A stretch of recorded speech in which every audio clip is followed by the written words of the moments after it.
Morning sunlight slipped through the blinds and painted golden lines across Ethan's small apartment. The faint hum of city traffic mixed with the smell of burnt toast. Ethan stood in the kitchen holding a mug of coffee, still trying to convince himself that last night wasn't a dream. On the couch, Lyra sat perfectly still, her glowing armor dimmed to a soft silver. Her violet eyes watched the steam rise from a cup of coffee he'd placed in front of her. She hadn't touched it yet. "You can drink it," he said. "It won't explode." She raised the cup carefully and sniffed it. "This mixture contains caffeine, correct?" "Yeah, you know about caffeine?" Her lips curved slightly. "A neurostimulant, common across several carbon-based species." Then she took a small sip and blinked. "It is bitter." "That's how you know it works," Ethan said with a grin. She didn't laugh, but her eyes softened a little. A silent sign she understood the joke. For the first time, she looked less like an alien scientist and more like someone learning how to be human.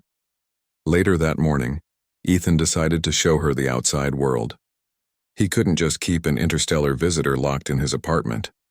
He handed her one of his hoodies, a pair of sunglasses, and a baseball cap. "This will help you blend in," he said. Lyra looked at the clothes like they were ancient relics. "Your fabrics are inefficient, but acceptable." She pulled the hoodie over her silver suit. Her glowing armor dimmed under the cloth, and suddenly, she looked surprisingly normal, just a tall woman with strange eyes. Ethan smiled. "Perfect. Nobody will suspect you're from outer space." "Unless they measure radiation levels," she replied calmly. He stopped smiling. "Let's hope nobody does that." They walked through the busy city streets. Lyra's eyes darted from every building, vehicle, and crowd. Her expression was a mix of curiosity and quiet awe. "This world," she murmured, "is loud." "Yeah," Ethan said. "We like being loud." "Every sound carries information," she continued. "Engines, voices, music, machines, it is chaos, but alive." They passed a group of children playing with a drone toy. The small quadcopter buzzed around, blinking red and blue lights. Lyra tilted her head. "Your young ones already learn to control machines." "Yeah," Ethan said proudly. "That's how it starts." She looked at him. "You underestimate your species." He blinked. "We do that a lot." They stopped at a small park nearby. Birds fluttered between trees and people laughed in the distance. Lyra knelt down, touching the grass gently with her fingers. Her silver eyes reflected the sunlight. "So much life," she whispered.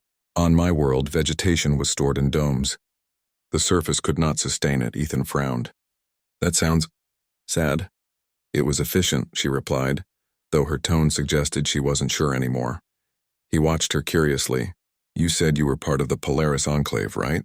What's that like?" She hesitated, as if weighing how much to tell him. "We are explorers. We travel through stars, recording civilizations before entropy consumes them. We preserve their memories before silence claims them." Ethan nodded slowly. "So, you study dead worlds?" "Yes," she said softly. "But your world is not dead. Not yet." That last sentence hung in the air like a warning. Back at the apartment that evening, Lyra sat quietly near the window, watching the glowing city lights below. Ethan noticed she hadn't eaten much dinner. Her eyes flickered faintly, not in anger, but in thought. "You okay?" he asked. "I am." "Processing," she said. "There is something strange about this place." He frowned. "Strange how?" "My instruments," she said, tapping her wrist, "detect a quantum echo, a signal that matches the frequency of the gate that malfunctioned." Ethan straightened. "You mean the thing that brought you here?" "Yes," she said. "It should not exist on this planet." "But it does," his mind raced. "So someone or something might have opened it?" She nodded. "Possibly. I need to locate it."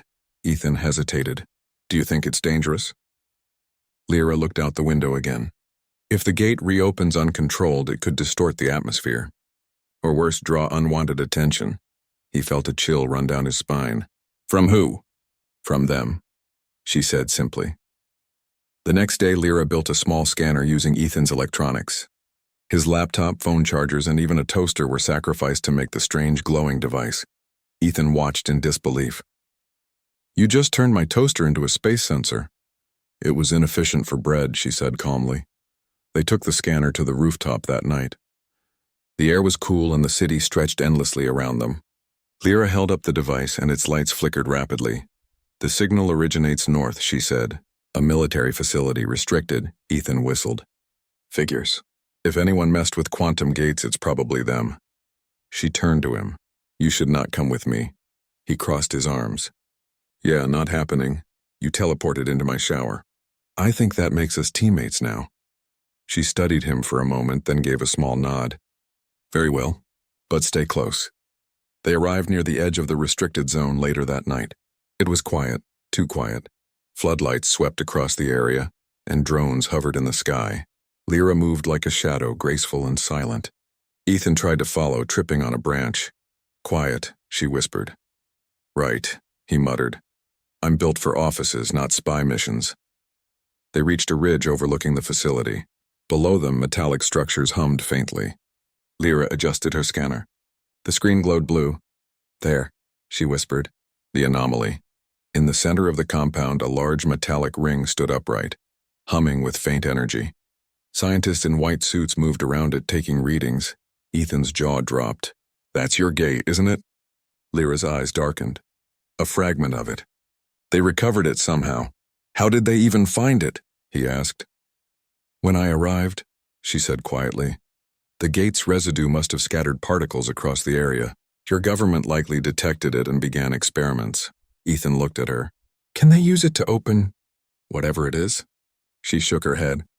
Not safely. They do not understand its purpose. As if to prove her words, the gate below suddenly flared with blue light. A shockwave rippled across the facility and alarms blared. The scientists ran in panic as the structure pulsed violently. They're activating it, Ethan shouted. Lyra's expression hardened. Fools. She raised her hand and a faint blue field appeared around her. Stay here, she ordered. Before Ethan could stop her, she leapt down the ridge, landing silently on the ground. The energy around her shimmered like heat waves as she ran toward the gate. Ethan watched helplessly. Oh, great. I'm going to have to explain this to the police. Lyra reached the core just as the ring began to twist reality. The air shimmered, pulling nearby objects toward it.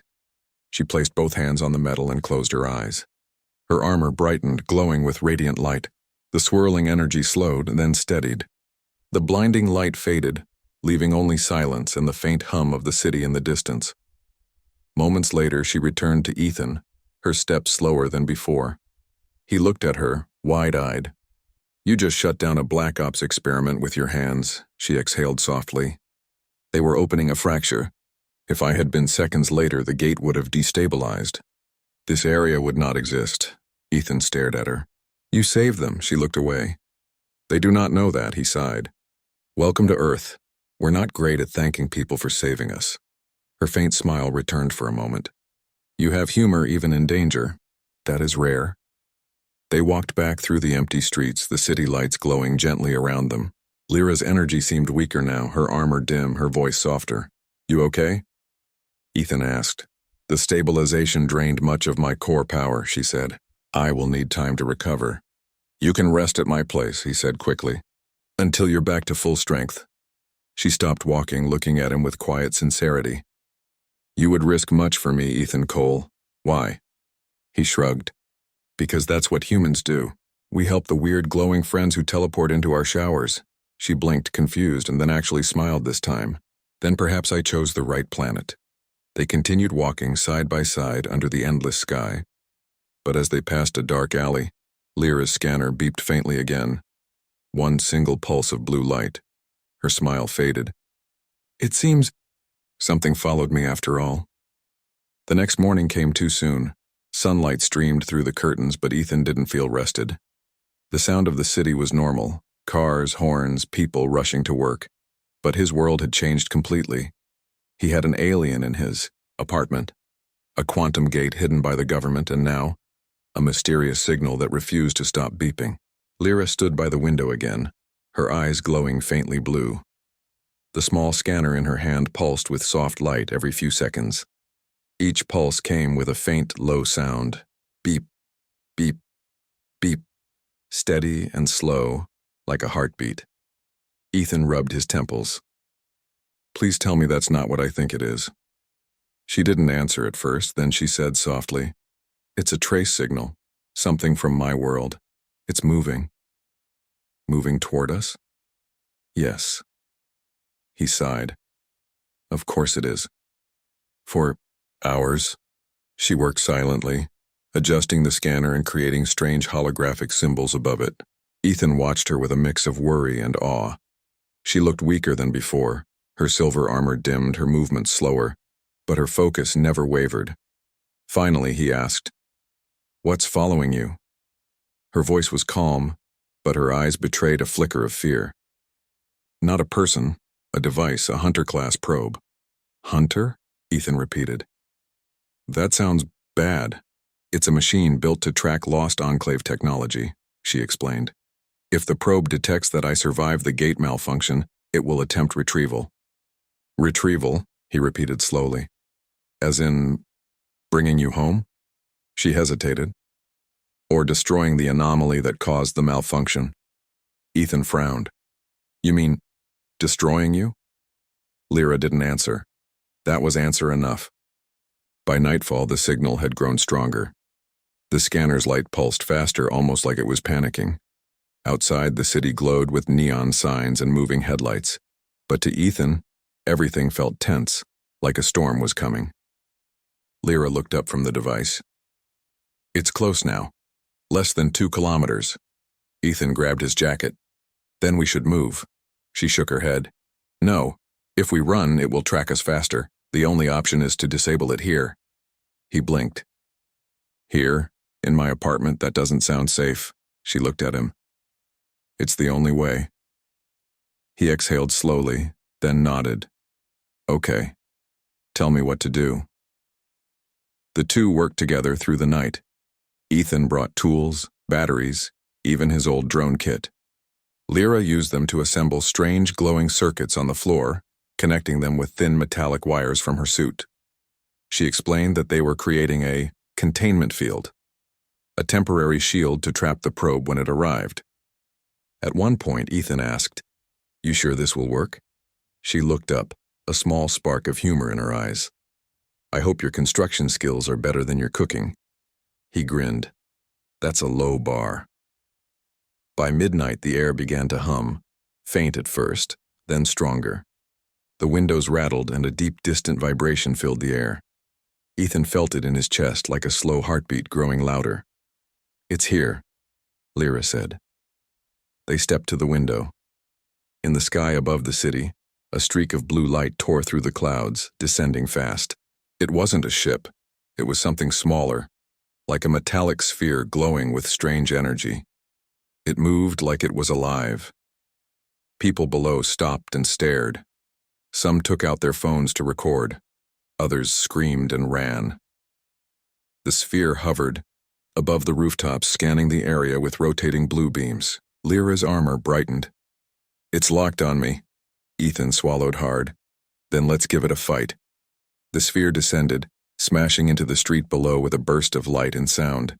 The shockwave shattered nearby windows, setting off car alarms. Lyra raised her hand, activating the containment field they had built. Blue lines of energy flared to life around the apartment, humming with power. The probe's mechanical voice echoed through the air. Unauthorized entity detected. Retrieval protocol initiated.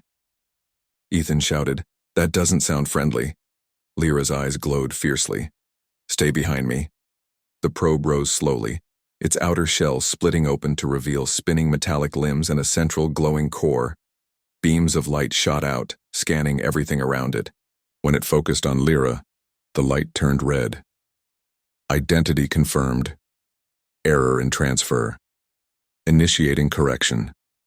Lyra stepped forward, her own energy field forming like a blue flame around her body. This world is under my protection. You will not harm it. This planet is not registered. Erasure permitted. Ethan's stomach twisted. That's not good. The room exploded into chaos. The probe fired a beam of blue light tearing through the air. Lyra raised her hands, creating a shimmering shield that deflected the blast. Though it cracked under the pressure, sparks flew across the apartment. The lights flickered. Ethan ducked behind the couch, covering his head. "My landlord's gonna kill me," Lyra shouted. "Divert power to the containment field." He scrambled to the corner, flipping the switches she'd marked earlier. The floor panels glowed brighter and the air thickened with static. The probe struggled to push through the energy barrier, its limbs jerking wildly. Lyra focused all her strength, her body trembling with the effort.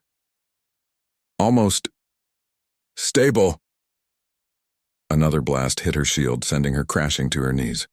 The glow around her flickered weakly. Ethan ran forward instinctively, catching her before she fell. Hey, stay with me. What do I do? She looked up at him, voice faint. The core, in the center of the probe. If you can overload it. I'm not an engineer. You are human, she said, gripping his arm. You improvise. He stared at her, heart pounding. Right, improvise. Ethan grabbed the only thing he had, his old drone controller and a metal rod. He ducked behind the couch again, then peeked out. The probe was pushing against the containment field, its core pulsing faster. Come on, come on. He connected the controller's battery to the metal rod, sparks jumping from the wire. Please don't explode. Lyra, struggling to stand, whispered, Now! He ran forward, shouting at the top of his lungs. The probe turned toward him just as he jammed the sparking rod into its glowing core. There was a blinding flash, followed by a deep, pulsing sound. Thoom! Like the heartbeat of the planet itself. Then silence. Smoke filled the room. The lights flickered again, then steadied. Ethan coughed, waving the air clear. The metallic sphere lay cracked open in the middle of the floor, blue smoke rising from its shattered core. He turned to Lyra. Did we? Yes, she said softly, her voice trembling. It's neutralized. He smiled weakly. I'm adding Alien Hunter-Destroyer to my resume. But she didn't laugh. She was looking at the broken probe, her expression unreadable. It wasn't supposed to find me. That means others might have detected this location. Ethan frowned. So they'll come looking. Perhaps, she said, or perhaps they already are. The next few days passed quietly. News outlets reported a meteor incident. The government denied everything. Ethan's apartment was half destroyed, but he didn't care. Lyra spent most of her time near the window, her armor faintly flickering as it recharged. One evening, as the sun set in orange light, she turned to him. My power is returning. Soon I can rebuild a small gate. Ethan's heart sank. So you're leaving? She nodded. I must. My people will assume I am gone. But if they learn Earth is real, they may come here. And they will not come in peace. He looked away. Figures. We finally meet someone from the stars, and the universe immediately tries to delete us. She stepped closer. Do not be discouraged. Humanity is unusual. Unusual how? You fight with instinct, humor, and emotion. You adapt to everything, even what you do not understand. That is why I survived, because of you. He smiled faintly. You make it sound like we're special. You are, she said softly. In the endless silence of space, you are the noise that refuses to fade. The next morning, Ethan woke to find the apartment quiet. Too quiet. He looked around and saw that Lyra was gone. On the table, she had left the small scanner, now dark and silent, and a note written in surprisingly neat handwriting. Do not be afraid of the stars. One day they will answer you back. Lyra. He smiled sadly, reading it twice. Outside, the city roared with life. Car horns, laughter, chatter, noise. Human noise. He looked up at the sky. Good luck out there, Lyra. And somewhere beyond the clouds, past the quiet void of space, a faint blue light blinked once, as if answering him. The deep hum of the orbital station echoed through the metal corridors like a heartbeat. Every step Sergeant Auric made sent a hollow clang through the deck plates. He was used to the rhythm. It had been his life for the last 3 years, but today it felt different. The air carried tension, almost like the station itself was holding its breath. He stopped in front of the research wing, scanning his ID card. The door hissed open. A faint scent of ozone drifted out. Inside, rows of consoles blinked quietly, their screens filled with alien symbols. At the far end of the room stood Dr. Lyra Cade, a civilian scientist and one of the brightest minds aboard the human station Vigilance. Lyra was standing near a containment pod that pulsed with a soft blue glow. Her posture was calm, almost too calm. When she turned, her sharp green eyes met Oryx and she smiled faintly. "You look tense, Sergeant," she said, her tone light. "Another patrol gone wrong?" Oryx crossed his arms. "You've been running unauthorized scans again." Command noticed. "They sent me to find out why." Lyra tilted her head. "Unauthorized? Maybe, but curiosity isn't a crime." Yet Oryx frowned. "This station orbits the border of alien space. Anything unauthorized could get us all killed." He took a step closer. "What are you hiding, Doctor?" Her smile deepened, a spark of amusement in her eyes. "You really want to know what I'm hiding?" she asked softly, stepping closer until the glow from the pod painted her face in blue light. Oryx hesitated. He wasn't sure if she was mocking him or challenging him. "Yes," he said finally. Lyra turned to the containment pod and pressed a sequence of commands. The glass hissed open slightly, releasing a faint mist.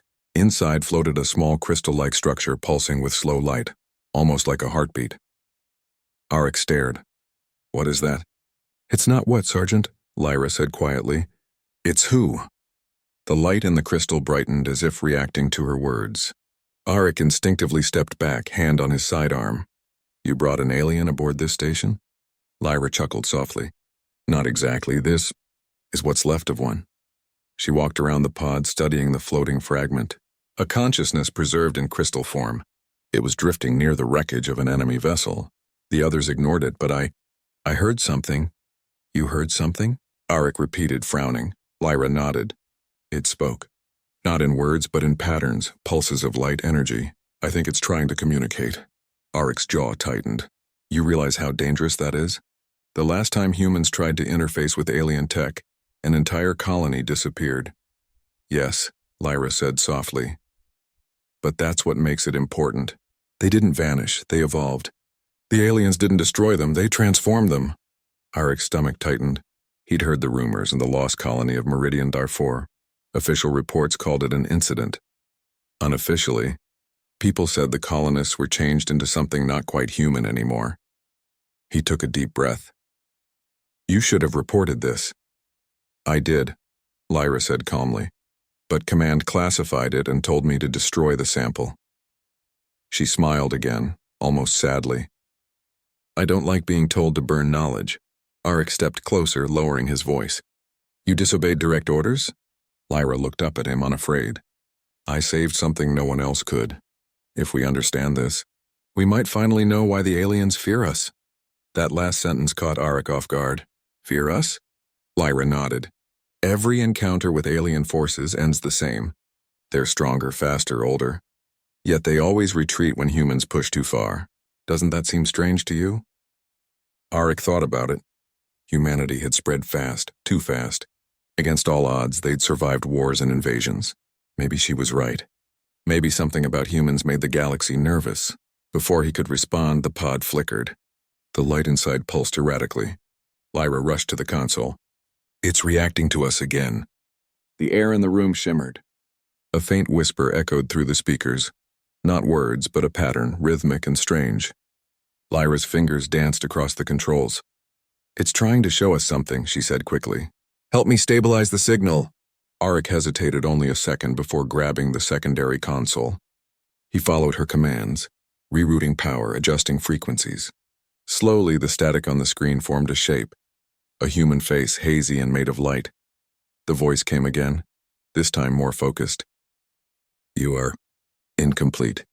Lyra's eyes widened. "It's speaking in our language now." The light flickered. "You are unfinished. They will come." Then the power cut out. Darkness swallowed the lab. Only the faint blue glow of the crystal remained. Oryx's heart pounded. "What the hell was that?" Lyra's voice trembled slightly. "A warning, or maybe an invitation." Emergency lights flickered on. Oryx turned toward the door and froze. His comlink buzzed. "Sergeant Oryx, report immediately," came Command's voice.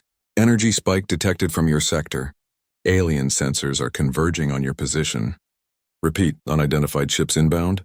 Lyra's eyes met his. They heard it, she whispered. Whatever that thing was. It called them. Arik swore under his breath. You've just put us in the middle of a first contact war. Lyra shook her head. No, Sergeant. You don't understand. They're not coming to fight. She turned toward the glowing crystal. They're coming to find it. The station's alarms began to wail, red lights flashing across the room.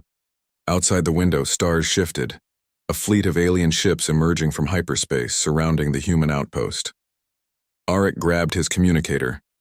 Command, this is Sergeant Arik. Prepare for lockdown. We're about to have company.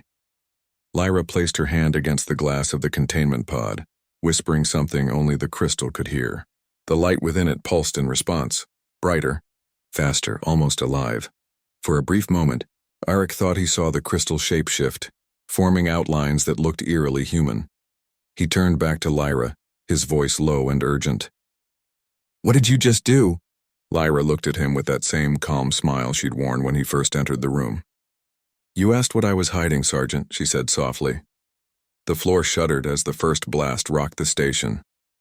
Well, she whispered, stepping closer to the pod.